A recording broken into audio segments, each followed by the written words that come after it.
Hi, I'm Sean McVeigh with McVeigh Ministries, and I welcome you once again to the Strengthen My Church movement, where Jesus is asking you and me to help strengthen His church at large. And in this episode, I'm going to address again the topic of how to read Scripture.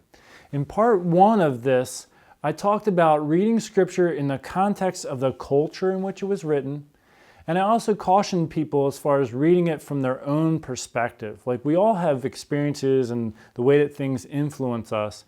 And when we read the Bible, if we read it in the context of our own experiences, we sometimes actually come up with the wrong understanding.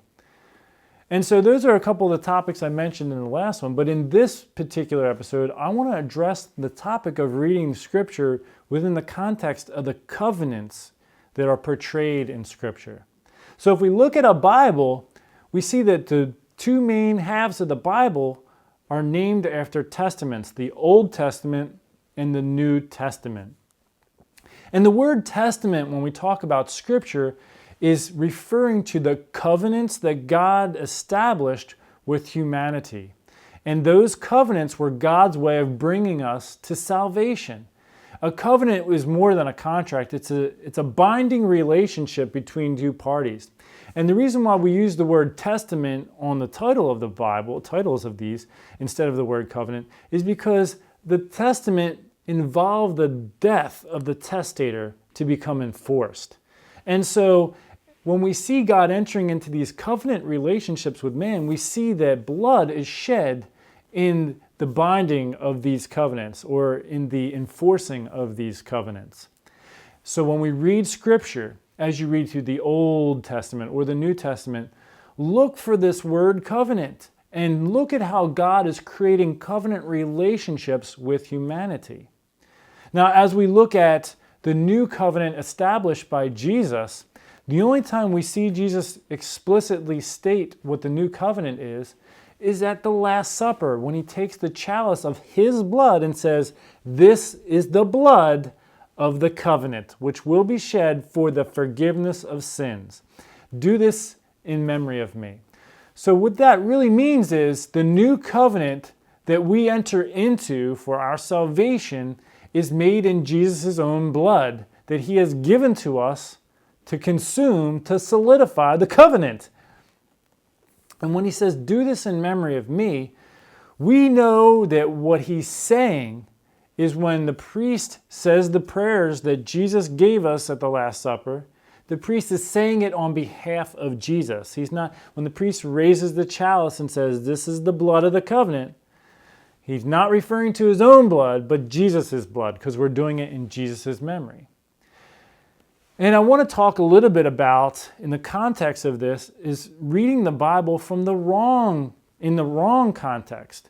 If you are a non-Catholic Christian, this is something that really needs to be considered.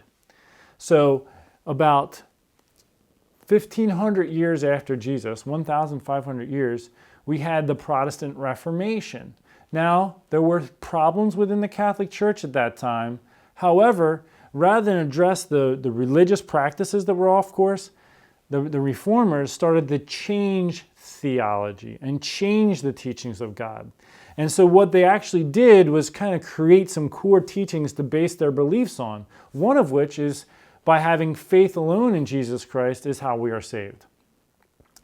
So now, Protestants in general read the Scriptures within the context of having faith alone in Jesus. And so when they read passages that involve faith in Jesus, they automatically interpret them to mean that we need to have faith alone in Jesus to be saved. However, the only passage in the entire Bible that literally uses the words faith alone is James 2:24, which states, "See how we're justified by works and not by faith alone." So the only clear sentence in the Bible that uses the words faith alone goes against that whole way of thinking. And in fact, it's proven that Martin Luther admitted he actually changed the wording in the Bible to support his faith alone theology that he invented. He admitted to inserting the word alone in Romans 3:28 so that we read, "See how we're justified by faith alone apart from works of the law. So the works of the law are different than works of charity that St. James was referring to. But my point of it all is, when we read the Bible in the context of the covenants that Jesus and the Father have given us for our salvation, we have a much better chance of understanding the Bible correctly than we do if we read the Bible from the faith alone perspective. The faith alone theology was created 1,500 years after Jesus. So I just caution you, the viewer, if you happen to be someone who has been reading the Bible from the faith alone theology, look closely at the passages I referred to. Look closely at this whole concept and the fact that our Bible has these two titles, Old Covenant and New Covenant, and how we should read the book in the context of its own title, not in the context of what someone made 1,500 years after Jesus came.